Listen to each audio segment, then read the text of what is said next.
Shout out to the sponsors of the podcast, MonarchToken.io, the complete crypto solution. Monarch Wallet is now available for Android, iOS, and desktop devices today. Do you want to learn how to mine crypto?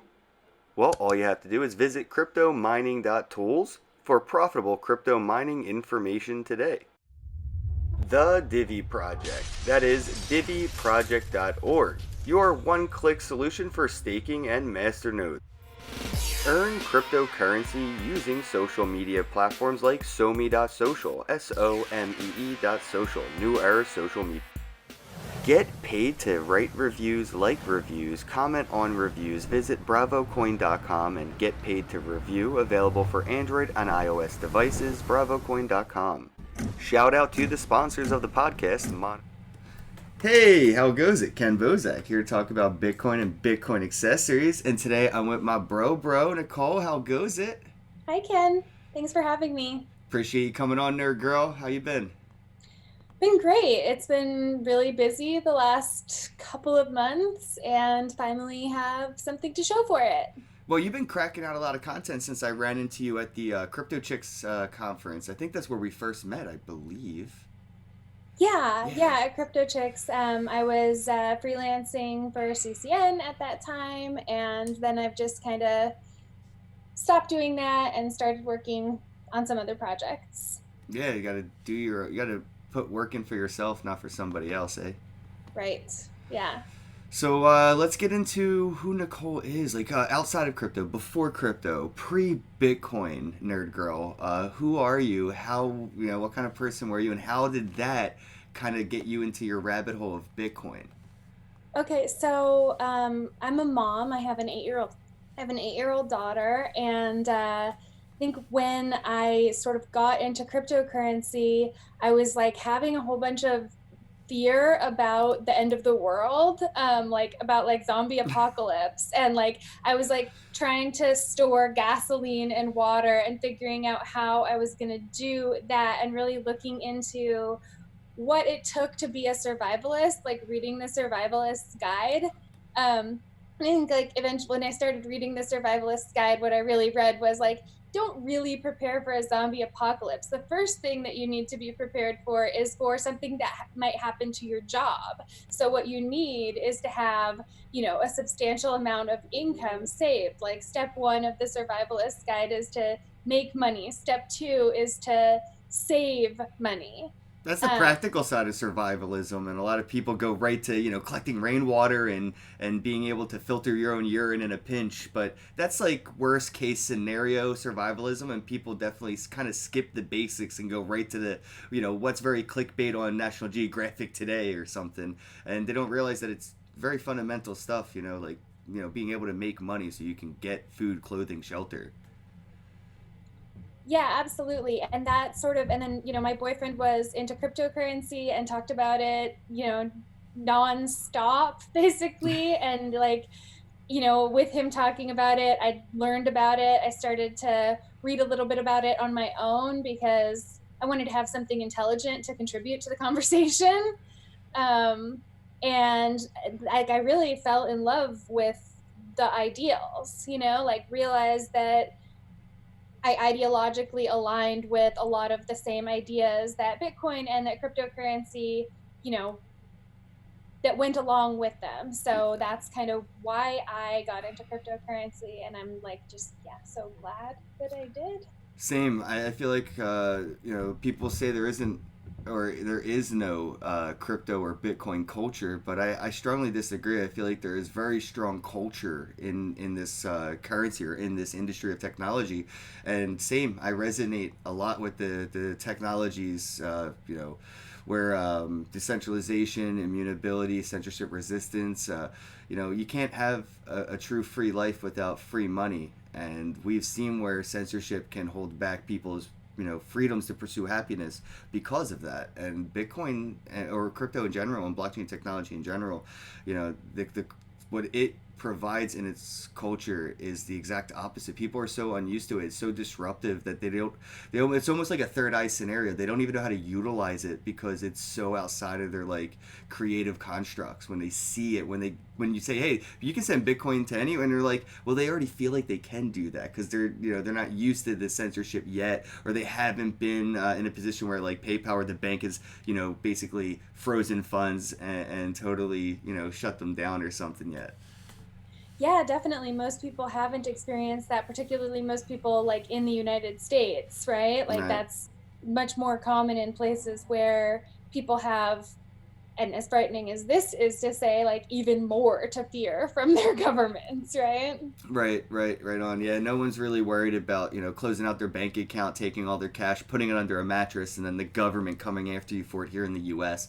A lot of other countries, though, if they find out that you're hoarding fiat and not contributing to their economy with the banking, they'll come for you. It's illegal. Yeah. And China doesn't even let people take money out of the country. I think there's like a special holiday for that they get to celebrate, and they're pretty tied up with their money as well. They have a hard time investing outside of the country.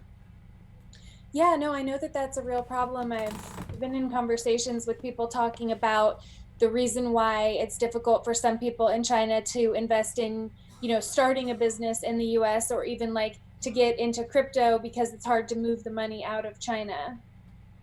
Yeah, or damn near impossible. But I mean, like money laundering exists. They either do it with art or they do it with jewelry or other things, and now they've just moved on and evolved with the times, and they're doing it with cryptocurrencies. But just because they're doing it because it's and it's illegal in their country doesn't mean it's wrong. The difference between legal and illegal and right and wrong aren't always black and white. There's a awkward gray area there.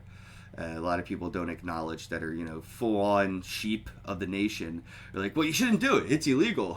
It's that easy. Well, like it's not that easy. This is how I want to live my life in the pursuit of happiness, and I want to live freely. So I want to smoke cannabis. Well, you shouldn't break the law, man. I'm like, well, you get to drink your beer. Right, exactly. I mean, the laws, sometimes make sense when they're in place for like I don't know, speed limits make sense to me because it's just dangerous to It drive doesn't your to car. me. No? No, Okay. there's other countries that I mean, the autobahn is one of the most dangerous roads. Zero speed limit. It's because people can self-govern if you let them. Mhm. And I think that that would happen even without speed limit signs on the highway and cops to enforce them. Is people would consent to abiding by them on their own, sort of how we do now. Either people either speed or they don't. You're either going to break the speed limit and be that person, or you're not, regardless of the sign being there or the potential of the cop down the street. You're either going to do it or you're not. And spending money on the friction in between, that putting up the sign and having the cop stand there, it's not doing much. When we could self-regulate and we could do more about it as a community rather than a cop giving you a speeding ticket. Well, a community could vote to have your driver's license now void it instead. Yeah, no, you're right that yeah, you're probably right that people would still speed even if they're yeah, people still speed even if there are speed limits. And you're right, people can self-govern when given the opportunity. Well, let's talk about like the effects the mainstream has on things like prohibition. The mainstream media during alcohol prohibition and the ends that we're seeing now of the cannabis prohibition. It started from grassroots, and then the mainstream media picked up on it, and I think that obviously changed the opinion of the population and a consensus that we're starting to see recreational cannabis pop up and less prohibition of it. And I think that's starting to happen with cryptocurrency to the point to where mainstream has mentioned it, is talking about it to the point so much that I feel like it would be hard pressed now for our government to suppress the technology and the currency, because it's exponential growth of the mental adoption is people are already aware of seeing like Brian Kelly talk about buying Bitcoin. Well, if they made it illegal now, how would people feel if they can't get involved, but they saw all these mainstream media outlets get involved? So I feel like it's almost too late to even strictly enforce that crypto prohibition because of the mainstream perpetuation of it now. It went from Silk Road to Lambo Land and exchanges being bought by banks like Circle and stuff like with Ploniac. So, like, I just wanted to talk a little bit about like the mainstream's power on media and content in the industry and where it actually goes moving forward with like legislation and regulations. Yeah, definitely. I think that the media has this incredible power, whether we're talking about cryptocurrency, prohibition, or really whatever the topic is that they're, you know, wanting to get out. I mean, the impact that that has on the social consciousness of the population that views that content is immense, and potentially extremely dangerous. I mean, Yep. I think that that's sort of why there were years of like Bitcoin, that's just a scam, Bitcoin, that's just for drug dealers. um, but you're right. It definitely feels like the narrative is starting to shift, and I'm always enthusiastic, even when we see, on CNBC Money, whenever they talk about like, oh, buy Litecoin now, buy Bitcoin now. Within the crypto community, there's kind of this like push, like whenever they say it on CNBC Money, like that's when you sell, Yeah, right? it's Because called counter trading. Definitely very factually provable. You could go to the historical tweets of CNBC Fast Money, and if you would have done the exact opposite, you would have done very well for yourself. yeah, but it's still like, at least when they're talking about, they're bringing the idea of buying and selling Yep. it to people and telling them like, these are people who are legitimate finance professionals and they are saying cryptocurrency, go. So I Right. definitely think that that's a sign that we're headed towards that mainstream adoption curve. I honestly don't know if we're there yet. I'm, doing my part to help, and as are so many others. Yeah, it's a different type of environment to try to feel like you're contributing to, like, and like you mentioned, help. Like I'm trying to help. Like it's so hard when you look at the mainstream media as opposed to independent journalism and in this space, because it would be so easy for Fox or CNBC to say whatever they wanted without any facts or anything to back it, even if it's just strictly an opinion rather than information. It could sway, a population in more of a direction than multiple individual journalists because of, people appoint. When you say do your own research, people sublet that they delegate that responsibility to a deity that they appoint. May it be Brian Kelly on CNBC Fast Money. If he's saying buy, they're buying because that's the research. That's their level of research that they can do. They have to appoint somebody to do it. And unfortunately, I think that the mainstream does have that ability to manipulate the market at that level. And I think that that's what they were trying to test with that counter trade, where they were just saying wrong, which seemed very clearly wrong trade deals. Buy here, sell here, and you're like, well, that's just dumb. But I think it might have been like how Facebook was trying to experiment with their users emotionally to see if they could make you depressed by showing you specific things. I think that they were trying to see, can we get the market to move? I don't know. We're CNBC. Let's try. And it did what it did. But as the market and the industry grows, I think that the amount of power is going to fall drastically. I mean, look at China. They have 65% of mining power. American media doesn't really affect that at all.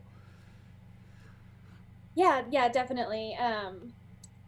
Overseas, everything is completely different. I know the perception and the portrayals of cryptocurrency in media overseas is vastly different. And yeah, there are places where people just completely don't trust anything that they see on their TV or, read in their newspapers, and, for good reason. Right. Imagine if you were a business, you had to like kind of go on what the media is saying is happening with regulations right now in the industry. You'd be stop, go, stop, go, stop, go instead of full send, and just worry about it when you get there because the media doesn't know what they're talking about. It's all speculation, and it's more opinion than it is information anymore when it comes to news. So it's not so much what they know, it's what they think. And then it becomes what you know is what they thought because you listened to it on the news. And that's where you see people and businesses leaving the country because no one's sure where we're going yet. But I can tell you, the rest of the world doesn't care. The SEC, the IRS, all these entities don't matter. The Federal Reserve, none of it really matters much to other countries and governments. So China doesn't care what the U.S. is doing. But it's funny that we see 65% of Bitcoin mining power in China. And every day I read an article here in the U.S. that China's banning Bitcoin or hates Bitcoin and it's illegal. I'm like, they have 65% of the power. Like, they ain't saying that shit in their own media. So then you go over to like, Bitcoin Reddit China or something, and you see like no media outlet in China is talking about banning Bitcoin, but there's media outlets in the U.S. trying to convince you that's what they're thinking. Yeah, definitely. And I think that this is probably an important point. There are um, people like Warren Buffett and people like, Donald Trump who will say, I'm not a fan of, cryptocurrencies. They're not real money. I'm not a fan of Bitcoin. Bitcoin is, what did he call it? Rat poison. Rat Warren poison and Buffett. it kills babies. Yeah. So what I think is really important to note is that those people say that because they have, billions of US dollars in circulation. And when people, if they were to promote Bitcoin, that could take away from their own purchasing power, their own power in the world. And the people who own the media companies are in similar positions. Like those are the people who have been controlling people through the fractional reserve, right? And through controlling a vast majority of the world's wealth. They don't want other people to accumulate it and to be able to stand on more even ground. So really, like, when we look at stuff like, why is the media trying to convince people not to buy Bitcoin? Well, because they have selfish motivations. Yep. Self-interest, really. I mean, like, if any of these, if Goldman Sachs, Wells Fargo, all these banks were to just say, Bitcoin, thumbs up, it would eventually, increase the price because of that, right? They would increase the price of Bitcoin with their thumbs of approval by being U.S. banks and everything. Yeah. And they may not have as much of their own Bitcoin as they would like before they actually cause that price influx, right? So they know that if they or when they greenlight Bitcoin with their seal of approval, it could cause a price rise. So what I think is happening right now is we're in a huge institutional accumulation stage. Those on ramps weren't really provided until this year. 2018, 2019 is when we started to really see institutional on ramps for large liquidity, hundreds, tens of millions, hundreds of millions of dollars, without doing too much price action, right? So they wanted to do large movements. And now we're starting to see that accumulation happen where uh, they're potentially getting more involved. We're starting to even see legs of the U.S. government have announced that they've been mining Bitcoin for years. So it wouldn't surprise me if a couple banks and other financial instruments in the U.S. here said we've been accumulating this thing for a while talking negatively about it. But since we have as much as we think we could possibly get away with accumulating, we wanted to let you know we like it now. And now people start to get it. They make a bunch of money off their pre-investments, and then later on, they might even change their opinion to manipulate the market if they feel like they have the potential to. So there's always that as well. So people think because it's an open ledger and everything that there's true transparency, that it can't be manipulated, but because of its true transparency, it can be manipulated, and it has been. Yeah, absolutely. I mean, definitely earlier there were, individual people within cryptocurrency manipulating the price. And as time has gone on and more people and more institutions have gained it, I think that like you really have to be a major powerhouse at this point to manipulate the price. But I mean, absolutely, it happens. And I mean, Bank of America, who will sometimes shut off accounts of people cashing in cryptocurrency, owns more blockchain patents than nChain. They own more blockchain That's patents than crazy, isn't any it? other company in the world. Yeah, Visa and MasterCard, they all have some form of a patent for cryptocurrency transactions, remittance, or even, I think it's MasterCard, it could be Visa, one of them has a really interesting patent on refunds. And I thought that was interesting. So, like, they're trying to buy up this intellectual property, but they don't realize that it's decentralized. It's synonymous. You can't sue Bitcoin's blockchain. It won't show up in court. So, you can have all the IP you want. Someone's gonna rip it.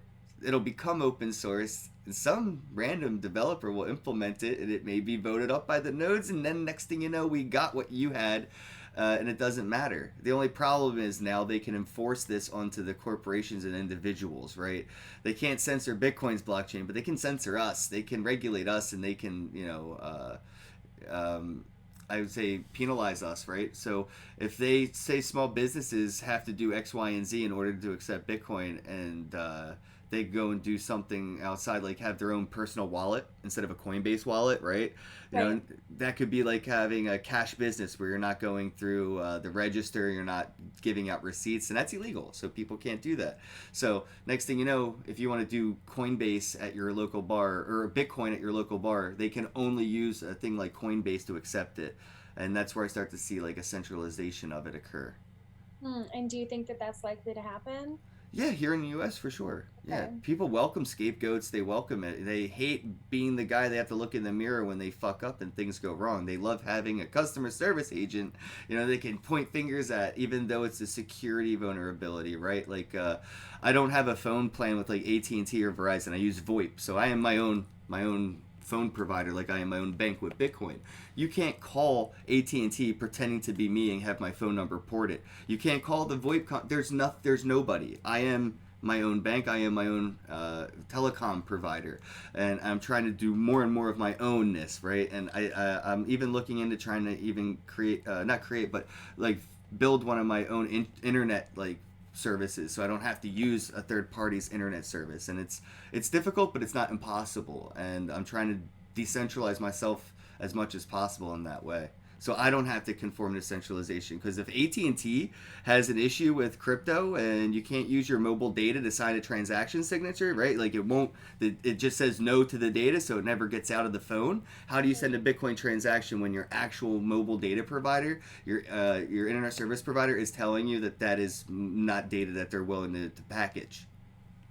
Yeah, not to mention AT&T specifically has all kinds of problems That's with why I PIN mentioned him with the blocking. porter. Yeah, Yeah, yeah, that's yeah, huge, and I believe that was an inside job, without a yeah, doubt. Without a doubt, that was all people and employees that worked within AT&T that were doing that. yep, yeah. Scary. Where No, are you that's Where are great. you calling in from? What the hell kind of background is that, by the way? Is that a So window? Oh, that's a doorknob. I see a doorknob. Okay, you now see I'm a tripping doorknob? out. Okay. I'm I should tripping close out. the door. Wait. Okay, that was trippy. Is your whole Yes, room painted green? How was the door yes, invisible? yes. My room is painted green because, well, I don't know, because this is how the house was when we moved into it, and then it just kind of worked out because I do, film in here. So, So the room was already like that when you got there. yep. You do realize you're probably more than likely sitting in a room where porn was made. No, the whole house is painted green. It's Oh, really bizarre. what? Yeah, yeah, it's really bizarre. I mean, like there's the Wow. yeah, yeah. This You're gonna like have to do an MTV Cribs episode if it's still kind of green, and then have like people put up like graphics on the green screen and like make their own versions of like what your crib looks like, because that would be that would be sick. cool. You have a green screen house. That is gangster. Yeah. I don't know how far you go as doxing yourself, but where are you calling in from? So I live in Boise, but the Boise. background behind me is Phoenix because I do the TV show for Phoenix Crypto TV. How's that been? It's so actually like we just were able to launch the TV station, which is it's a low frequency television station in Phoenix. And I we were just able to launch on Thanksgiving, actually Thanksgiving night. So it was like several months of hard work trying to figure out the broadcast signals and how to get a ticker running across the bottom and building a web page and finding enough content to broadcast 24 hours a day. And it's been like incredibly challenging, but also really great. I am like so grateful to be a part of this startup. Like, I'm so excited about bringing cryptocurrency to people, or just bringing knowledge about cryptocurrency and blockchain to people who might not have heard anything about it yet because they live relatively low tech lives. I mean, these are Right. people who, for the most part, watch television on, televisions with rabbit ears, Yes, yes. A you lot of people know? don't realize that. I mean, I don't. I don't pay for cable. It's either Netflix, Hulu, or the rabbit ears for me, honestly. And Mm-hmm. I mean, I'm at that age and point in my life where I don't think I've watched television probably 2 years now because of streaming and things. But that is just me. You know how many people I know that still watch television? I mean, I'm talking with the commercials and shit. You know, it's a lot of people. A lot of people. You know, there's probably still more people that tune into the basic broadcasting than cable, I think, at the moment with the way costs and everything have went. So it actually is in Phoenix, 75,000 people turn into that channel daily. And Nice. the station used to be infomercials, like just various infomercials. So we're kind of trying to figure out, doing educational content, doing news content, but also trying to create it in a way that is familiar to people. So it's almost like in reinventing the infomercial with, for blockchain. I like it. You have Yeah. sponsors and stuff. I'm just curious, like, how are you keeping this going? How's it monetized? Can anybody So contribute? Do you have like a donation address or something?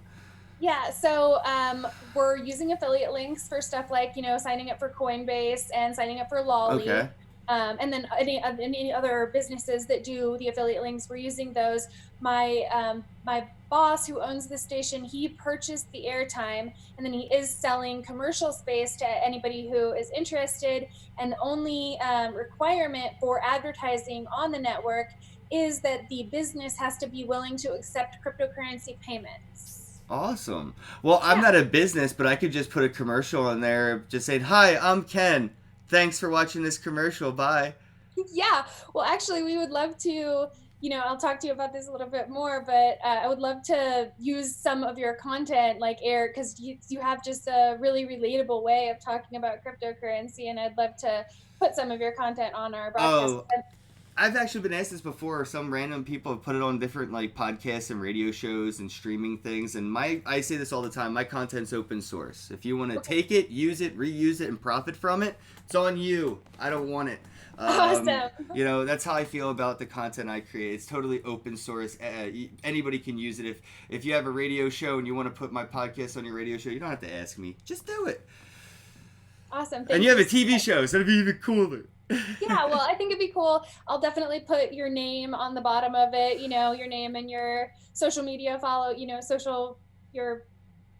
I don't know, handle, so that Sure. people, if anybody watching wants to go and follow you, they can. And then also that should help your sponsors a little bit by just exposing that product a That's little bit exactly more. why I don't care. It's that Mhm. my sponsors make it to the point, and I'm not a greedy person. I'm not trying to get every penny that I feel like is owed, or I don't even feel like it's owed to me. But like whatever, for example. But I feel grateful enough to have a sponsor for the podcast to create the content, and that's why the sponsors are on the screen. They get the shout out in the audio in the beginning, and if it's ever put anywhere else, that's great. Like somebody talked to me the other day about like I was talking to them about Steam It, right, and how you could write blogs and stuff and get upvotes and make money for it.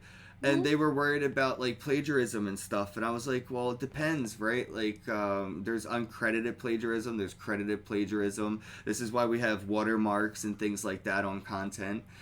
People do at or shout people out in a lot of curated content because people will copy paste and pretty much call that curation, because this way if you wrote an article on Medium and I copy and paste it on the Reddit and you don't have a Reddit, it's not like plagiarism in my opinion, because the entire community on that platform wouldn't have been able to consume your content otherwise. So that's where I think curation and creation kind of come to a difference. But I'm just curious, like, what, I don't even know where I was going with that, but I was like curious what your thoughts were on like, doing content like that. Like, if you have your TV show, right? If somebody were to take clips of it and make like little montages and put it on YouTube and monetize it and started to make money, that wouldn't bother you most likely, right? No, of course not. I mean, like, really am fortunate to be paid a salary from Right. the television company that I work for. If somebody wants to use some of my content, I mean, I would appreciate it if you acknowledge that I'm the one who created it, But like, yeah, if you want to make money from something that I've done, like, I already made I've just seen I've seen so it. much drama just in crypto and but content creating altogether, but specifically very money sensitive drama about content curation. Even if you shout somebody out and share it, they get mad. They're like, "Why did you steal my tweet?" I was like, "But I shouted you out. I added you." Be like, "Yeah, you could have just retweeted me." I'm like, "Oh, like you're that sensitive?" Or like, yeah, somebody makes a YouTube video and you mention their YouTube video in your YouTube video, and you mention them and and they still get upset. It's touchy with that. But I appreciate you asking, and I give you full approval. I can't wait to see it on TV in Phoenix. That Awesome. is insane. What channel is it? So it's called Phoenix Crypto TV. It's channel 44.6. And the network, so my boss owns one channel, and then the network actually owns a channel that simulcasts to cable, nationwide. And it's not like all of the content is going to be simulcast nationwide, but there is always a possibility that they Oh, could that's choose to cool. use some of the content from 44.6 on the cable channel. That's really cool. Is it streaming as well? Is there any way to go to, like, if you have a website when you're doing the TV show, people could go to the website and watch it? Yeah, so the website is still partially under construction, but we do have phoenixcryptotv.com. And then Phoenix Crypto TV puts all of the content from our channel onto YouTube. I'm trying to get them Okay. set up with DTube right now, but it's just, we're still doing so many things, like still in the infancy stage of this building. And then my show, which is called Web3 TV, also goes on my YouTube channel, Web3 TV. Cool. Mhm. Man, you're busy. It's been really busy and really great, actually, like, because I've been wanting to make a contribution, wanting to contribute in whatever way that I could to cryptocurrency. And it can be hard to find your little, you know, area, your little niche. And I'm really like incredibly grateful that I just randomly ran into this guy who owned this station actually when I was at a VSV conference at Oh, wow. yeah, because I was interviewing Craig and Calvin. Oh, that And was in Canada, right? yeah, it was the day before I met you. That's funny. I remember you telling me about that. Yeah, so I just like this guy was the only person who, like me, wasn't in like because of BSV conferences are just a little bit, I don't know, they're a little bit more corporate than other crypto events that at least that I've been to in my experience. So this guy was the only other person there who wasn't in a suit and a tie or just very formal wear. He was wearing like a Bitcoin t-shirt, and I just like knew that I needed to talk to that guy. What's some of the content like, or the content creators, or I guess like the categories of content that can be found on the phoenixcryptotv.com or crypto or Phoenix. It's Phoenix Crypto TV. I always want to put the word crypto first, but that's just because you know what I mean, like. Yeah. But it's phoenixcryptotv.com. So what's some of the content like on there? Who's creating it? So there's me and my boss Fly, who had done a radio show in Phoenix before the TV show. He mostly talks about Bitcoin and trading Bitcoin. There's definitely like people who talk about those technical indicators. There's also education, like this is what's going to happen when we run out of Bitcoin to mine. We've done interviews with a variety of people. I was able to use those interviews with Craig Wright and Calvin Ayre on the station as well as on my YouTube channel. Um, yeah, interviews for talking with people from conferences, education about how to do all kinds of stuff. And we're always like looking for more content too, because we have 700 hours a month or something to broadcast. It's 24 hours a day, 7 days a week. Right now everything just kind of goes in a loop. So like education, telling people how to set up a Coinbase account, teaching people how to use Lolly so that they get Bitcoin back for their purchases. I've done videos about how to use Coinbase Earn, to get free cryptocurrency, because maybe that incentivizes people a little bit to learn about it. Definitely looking to do deep dives into what various coins and projects are doing, just sort of building the infrastructure out before we start going really into that. But there's probably 5 or 6 different people who work at the station on the content. I don't think that it's anyone, what, actually, I heard on an episode of your show that you did with Rice, you guys are going to the Washington Elite Blockchain and AI Summit, right? Yeah. Okay, so we're going to that as well. Cool. Bruce, who is part of the organization of that event, you know Yeah, him. yeah, I Um, know him pretty well. We actually got to do a DDP, decentralized dance party together, and that's a bonding experience if there are any. that was at Futurist. Actually, I think that might have been a different event. It was Futurist, wasn't it? Yeah, Yeah, there was a cool. Well, couple yes, different DDPs. I think I've been to 5 of them. cool. That sounds like fun. I was not feeling well that night at Futurist, and like, Oh. yeah, but I definitely will But go I've to the known next Bruce, one. and that's where I got the bond with him. So and he's a pretty good dude. I like the guy. He wears a lot of like suits and blazers, but I think he's more of a pajamas bro at heart.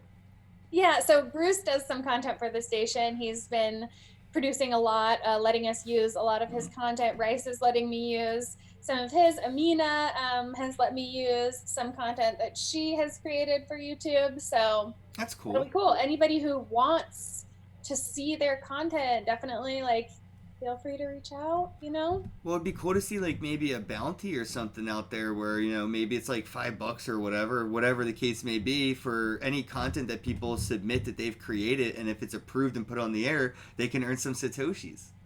Yeah, that would be cool. You're right. I should definitely talk to my boss and the like finance team. Yeah, because what if you just need a video specifically on a topic or like a tutorial specifically on a brand, and then you can put a bounty out, pick the best one, and put them on the air, and that's a pretty damn cool reward all on its own to be on TV, let alone earning some sats. Yeah, definitely. You're right. That's a great idea. Thanks, Ken. You're welcome. I just want to do it. It's so self-interested. I'm no hero. Well, I'm gonna go through, and the only thing is that I have to edit some because I have to edit it out any words that are like because it's FCC compliant, so everything has to be very I don't And know. there go all of my podcasts. No, you just like when I did that interview with you before, like last month or whenever that was, I just edited out any swears. Like it just beeps and You should have made a montage video of all the edits you had to make in my video and just posted that on like Twitter or something. that Make would have that a been great. TikTok because that would be hilarious.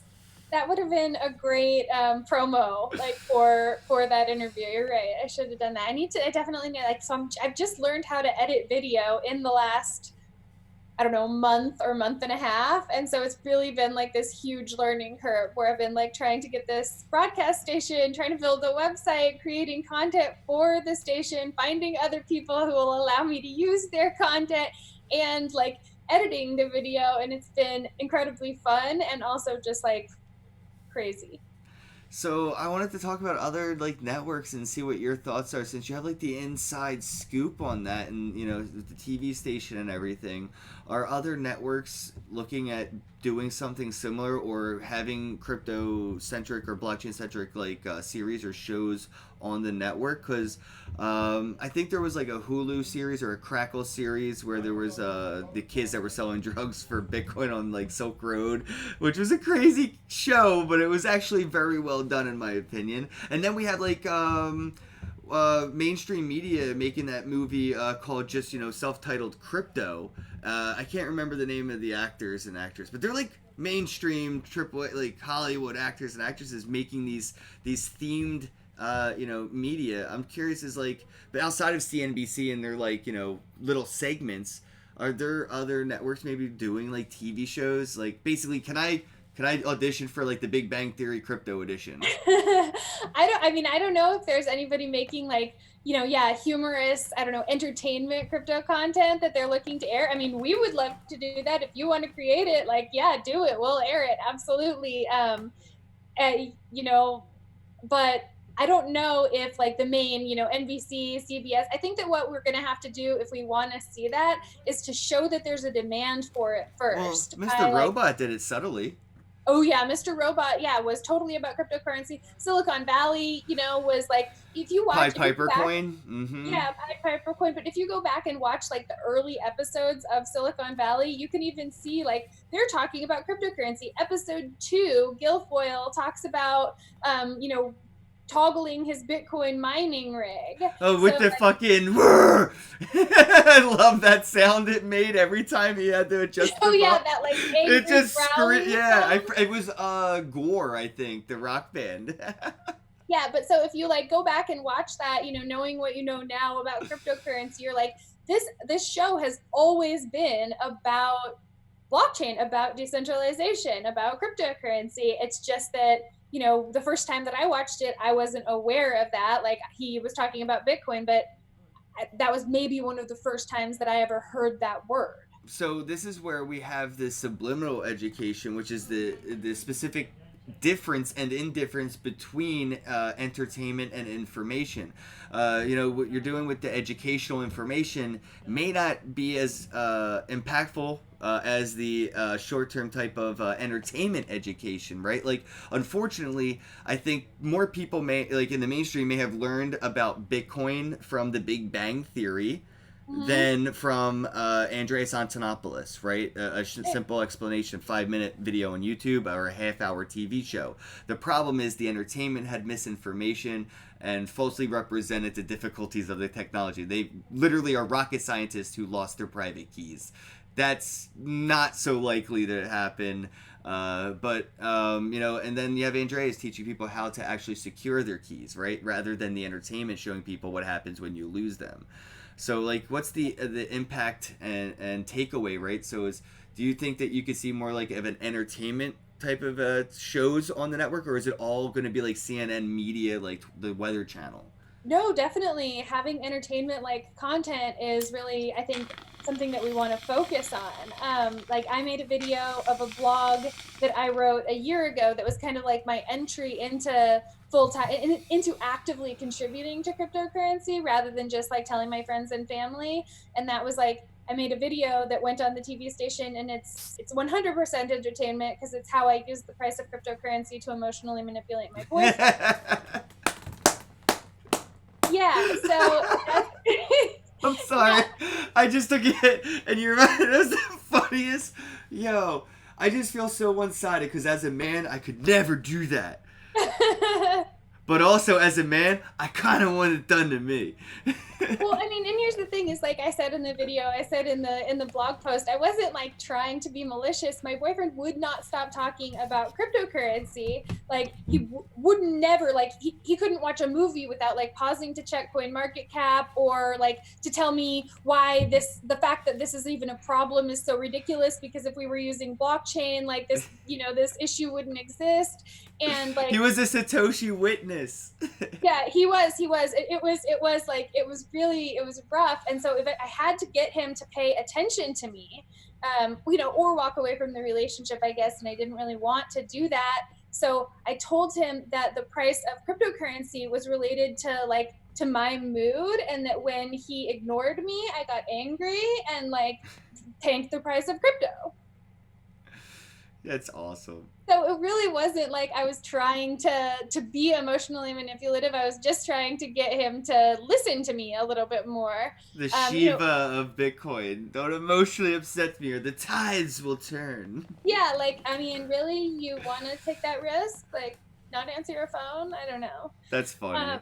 Then he no, it's doesn't answer. You take a screenshot of the price going down 1%. Like, I would reply if I were you. so I've actually done like that kind of thing. That's so hilarious.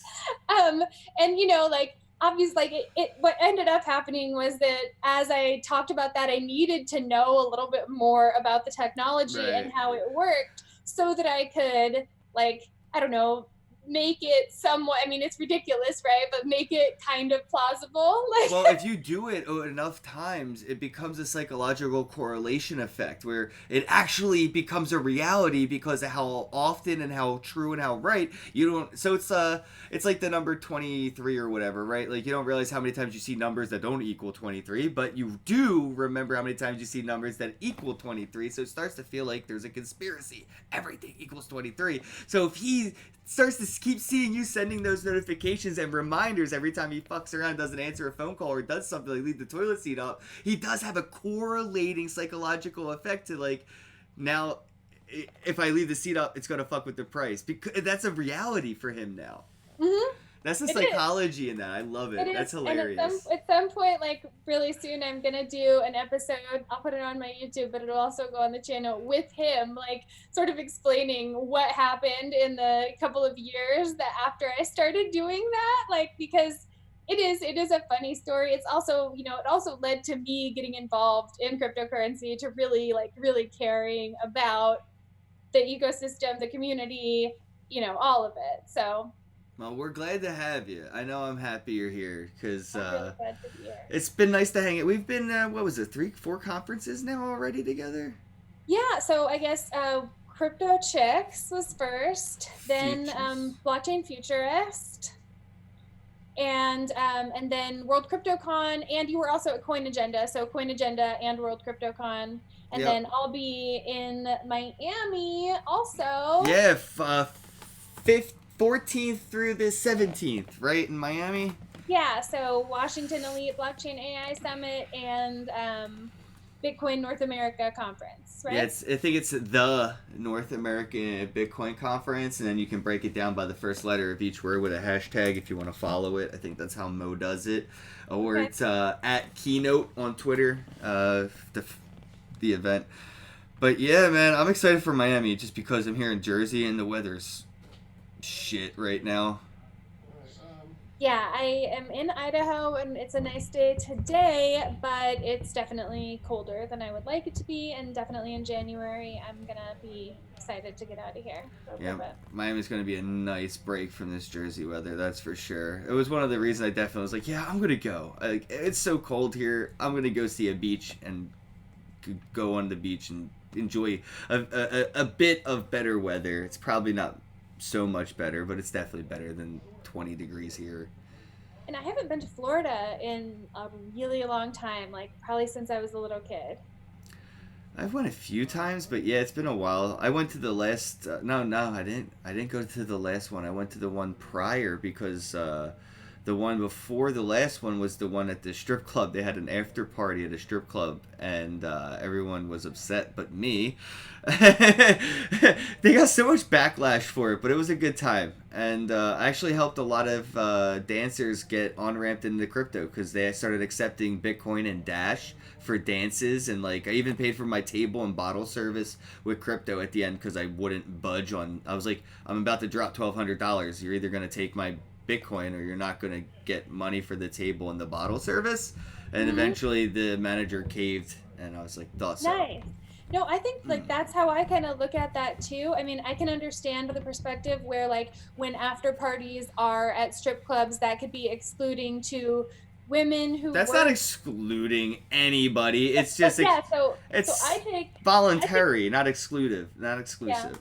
I take the perspective where like so for instance at that BSD after party, I was talking to a bunch of guys who were coming up like, so what do you, because they had, you know, women dressed like Vegas showgirls and like, you know, Right. bikinis and like, you know, very scantily clad, and like they're like, do you like this? Like I'm uncomfortable with this. How am I supposed to go walk up to that woman? I said, well, look, like you could take that perspective, but the other perspective is that they're all like, but they're not only allowing these women to be exposed to something that they may not otherwise be exposed to until later in their lives when the price is up, but they're actually paying them a job, like probably paying them a fair wage to be there as entertainers, and also giving them the potential, like actually like allowing the potential for somebody to walk up to them and teach them about, and in this case it's BSD, which is, you know, not necessarily something that like, but like whether it's BSB or Bitcoin or, you know, Ethereum or whatever, like it's exposing people who might not otherwise be exposed to the technology, to that technology at an earlier date.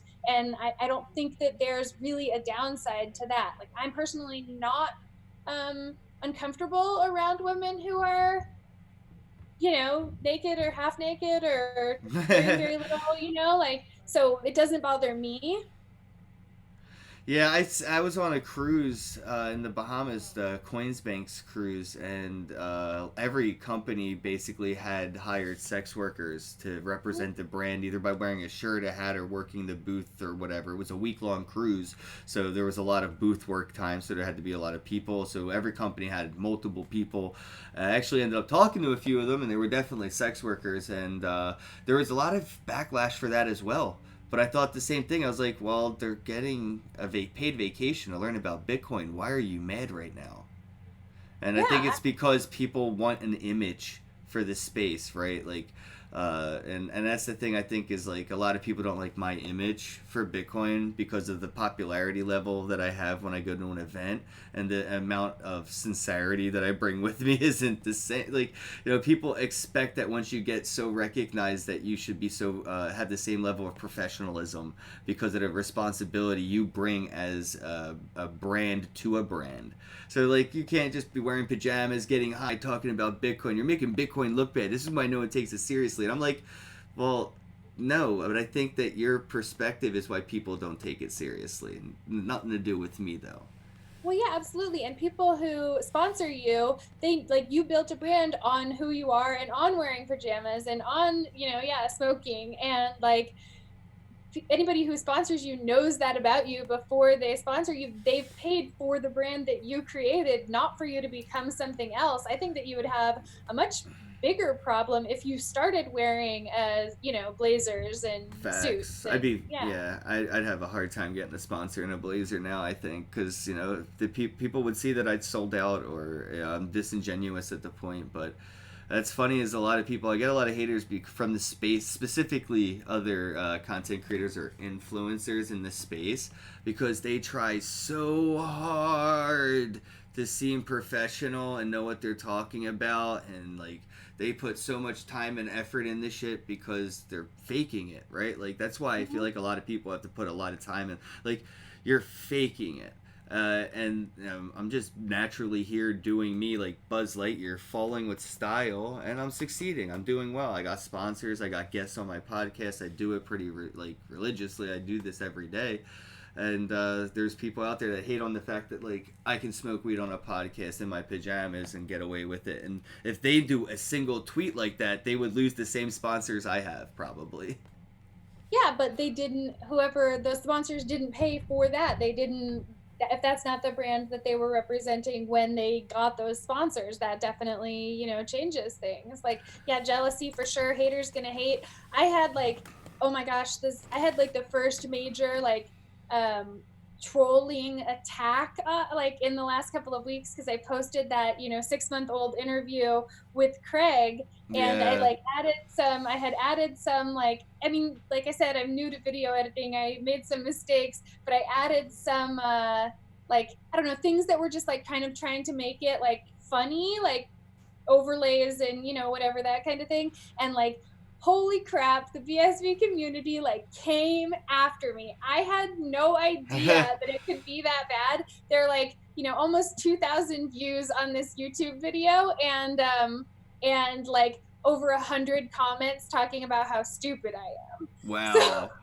so it was pretty brutal. Like that was really hard. And like, yeah, I mean, I have like a whole new respect for anybody who puts themselves out there and gets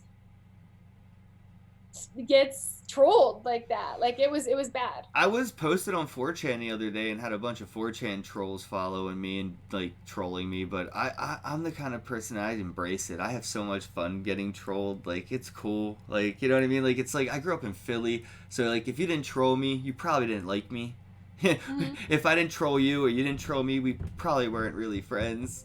And that's kind of like where I come from. So like actually like when people do things like post an article on 4chan, I literally have like 2 to 3 people I message and I'm like, hey dude, did you do this? And what the other day I messaged one right away and he was like, yeah. I was like, I knew it was you. I knew you wrote an article about me on 4chan. I knew you sent the trolls because one of my best friends. So when people troll, I think it's because they care. So like even if the BSV community is trolling you or saying like you're, it's because they care about your opinion and how much it means to the world. So when you made that content, they cared. So it doesn't matter if they liked it or not. That doesn't Well, matter. eventually, They yeah, they cared. eventually that's what I realized is I was like, my other videos like on YouTube, right, have like, I don't know, 65 views. This one has 2,000. Like I just, yes, like Right, I just right. proved that people can watch, like that I can make people watch my videos, Dislikes are just as meaningful and powerful as likes. I love Yep. dislikes because it's the same fucking thing. Engagement is engagement, right? Mm-hmm. Facts, facts. And I actually wanted to talk a little bit about that with like the Phoenix Crypto TV.com show. Ha! Mhm. Nailed it. Like, how would it work to like get a commercial or a sponsorship or something like that? So, like, say I wanted to do a commercial, or I have a brand or a product, and I wanted to reach out and say, "Can you do a tutorial on my wallet? Do a 5 minute plug every couple hours?" How like what is that like?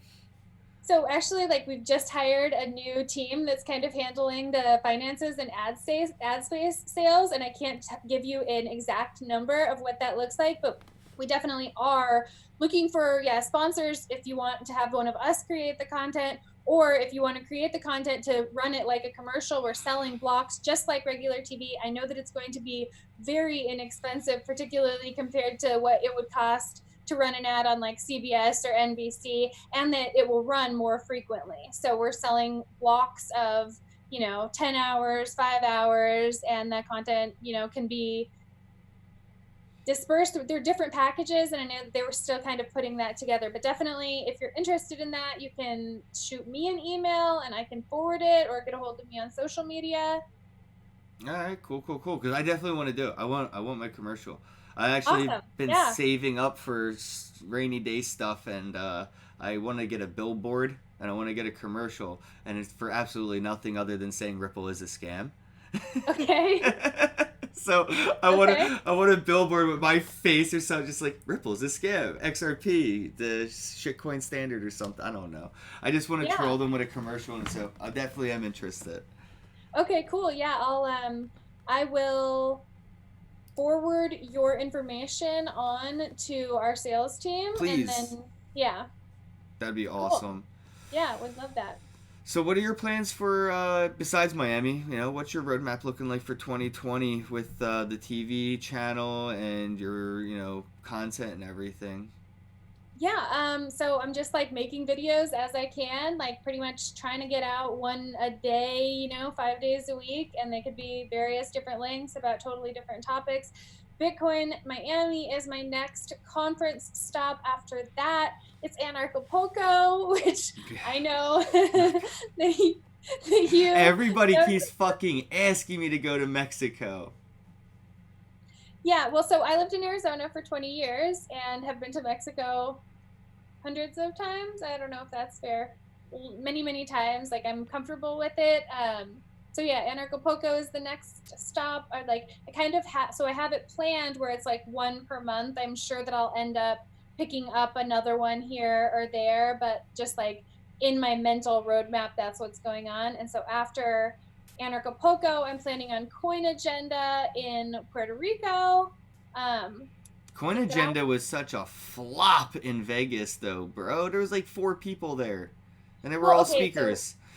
Coin Agenda is like the only crypto conference in the Caribbean, So, and then Puerto Rico has that huge blockchain crypto community because so many people have moved down there to realize the tax Oh, that's benefits true or too. to be part of the incubators. Also, I thought that the first day of Coin Agenda was great. It was really like dead the second day, but some of that is because Litecoin Summit was going on at That's the true same too. I time. didn't remember that. Yeah, you're right. You're right. There But was like like two conferences happening at the same time. Technically three because of Money 2020. So yeah, that right. was. To be fair to Coin Agenda, you're right. Yeah, I mean, it was, and World CryptoCon was right after it. But the first day of Coin Agenda, I had a great overall experience at the whole thing. But the first day was like busy and felt energetic. I was glad that I went to that because it was a lot smaller than World CryptoCon. So I was able to talk to people and like make some connections that I don't think would have been as easy to make with so many more people around. What's his name? Blasso Jim? I The don't guy know. from Arc. He was like co-organizing it and stuff. And I met Coconut Joe, the guy with the Oh yeah, coconuts, the guy those from were Shark Tank. amazing. I Those were amazing. I remember I went up to his booth and I was like, "Didn't I see you on TV like Shark?" And by the time I said Shark, he was like, "Yeah, Shark Tank." I was like, "I fucking knew it." It was awesome though. The coconuts were delicious. Those coconuts were delicious. He was a really nice guy and really talking about how the coconuts are really just like the first like example of something I that we got could him work hooked up on. with Anthem from Hercules, the Hmm. project, and they're gonna, I think, tokenize the coconuts and put them on the blockchain. So I'm keeping Yeah, my eyes on that. yeah, I Anthem is like so hard to connect with. I've been trying because I was like initially I walked because I was trying to talk to him at Futurist and couldn't, and then I can get you in touch with him pretty directly if you need. I have his phone number Okay. now. Like, I was like, Anthem's cool as shit, bro. yeah, but just like I was trying, I was like, because I walked up to him at World CryptoCon and I'm like, I would like to give you some ad space because a lot of the people who watch Phoenix Crypto TV are survivalists and preppers. And like, obviously, that means that they're into gold. So I think that, talking about gold, tokenized gold on the blockchain is like something that people will be really into, even if they're not into cryptocurrency just yet. But I don't know. We just couldn't coordinate it. I don't know. I'm going to talk to him at Anarchapulco. Yeah, he'll be there for sure. That's his vibe. I'm actually gonna see Logan. I think he's the CTO. He's gonna be out in Miami. I actually just saw the message from him when I woke up this morning. I have to reply. So if he's watching this, Logan, hi. I'll message you soon. I guess we can wrap things up. Is there anything that you wanted to talk about there that we didn't get a chance to, or anything that you had in mind? I never know, like, when people schedule, if they like wanted to ask me anything, because it's not like it's my show; it's our conversation. So, like, if you had any questions, No, I think you answered really well. Thank you so much for having me, for letting me, come on the show. I really sometimes just like to talk to you. You're really fun to talk thanks. with, and so yeah, I'm really grateful. Thanks for saying that I can use your content. Anybody who is interested in advertising on Phoenix Crypto TV 44.6 and sharing your content on Phoenix Crypto TV, get a hold of me. I'm like, I wanna allow everybody to contribute, because I think that that's the maximum benefit for the viewers. Right. So, Well, I think you should definitely share my Bitcoin paper wallet video. If you type in YouTube Ken Bozak Bitcoin paper wallet tutorial, it's probably got like 400,000 likes or something stupid. I don't know. It's a lot. Like, okay. it was one of my best videos, but I think a lot of people should learn how to make a proper paper wallet, and a lot of people don't realize that they have to disconnect their computer from the internet, their printer from the Wi-Fi. They have to wipe the printer's memory when it's done printing the paper wallet and things like that, and actually put a password on top of the private key. Wow, that's something that I've never done. So yeah, I definitely think that. Thank you. That's a great suggestion. I'll It'd be pull that hella one. cool to see that on the telly, and then I could tell my grandma I finally made it because to her YouTube ain't shit. I could have 10 million subscribers on YouTube. She'd be like, "Yeah, but were you on TV?" Well, Right. Yeah, and you're like, but people don't watch TV anymore, right? Like I know, not in like my I don't. circles, but Yeah, I like her don't. circles do. Yeah, you're right. You're right. But Yeah. I actually have been on TV this many times, Grandma. Okay, RTTV, RTTV, CNBC, CBS, CNBC. I win, Grandma. Yep, you've done it. And haven't you been on Crypto Canucks too? Yes, I've been on Crypto Canucks. I've been in the Globe or the Mm-hmm. Global or whatever, the newspaper in Canada, that big one. It's like their Mm-hmm. Times, and I was interviewed to be in a Netflix documentary, but I am this close to like thinking they'll never have it because I was on mushrooms and I don't remember what I said. I just remembered that they said we're here from Netflix. Do you want to talk about Bitcoin? And blackout. You know what I mean? But I know I did it. Yeah. Yeah. Yeah, you're Did like, they, yeah. did they know that you were on mushrooms? I don't know. I didn't tell them, but I don't know if they're like if they had common sense or not. But like, I was definitely messed up. I was at Futurist 2 years ago, so it Okay, the wasn't Larry the last King. one. Yeah, the Larry King one. Yeah, they had the documentary Netflix thing was doing, but I was so trashed. I really don't even know what I said. I wish I could get my hands on that footage just so I could like fill in the blank black spot of my memory. Okay, well, maybe someone watching this knows where to find it. That would be cool. And if anybody wants to sponsor a reality show and put it on PhoenixCryptoTV.com, like reach out to us because like Bitcoin Big Brother TV show where you put like five content creators in one like suite in like the Hard Rock Casino like Big Brother style and just let us fight. Oh, please. It would be really fun, and we would Please. make it fun too. We would have to We get one from each community. Somebody from Ripple, somebody from Bitcoin, somebody from Bitcoin Cash, Ethereum, Tron. Like, keep it real controversial. we would make it fun. I'm down. Oh, it'd be so great. Winner gets a dinner with Warren Buffett. All right, I guess we can wrap things up here. I really appreciate you coming on. If anyone's watching right now as we wrap things up on Twitter, it's NRDGRL007.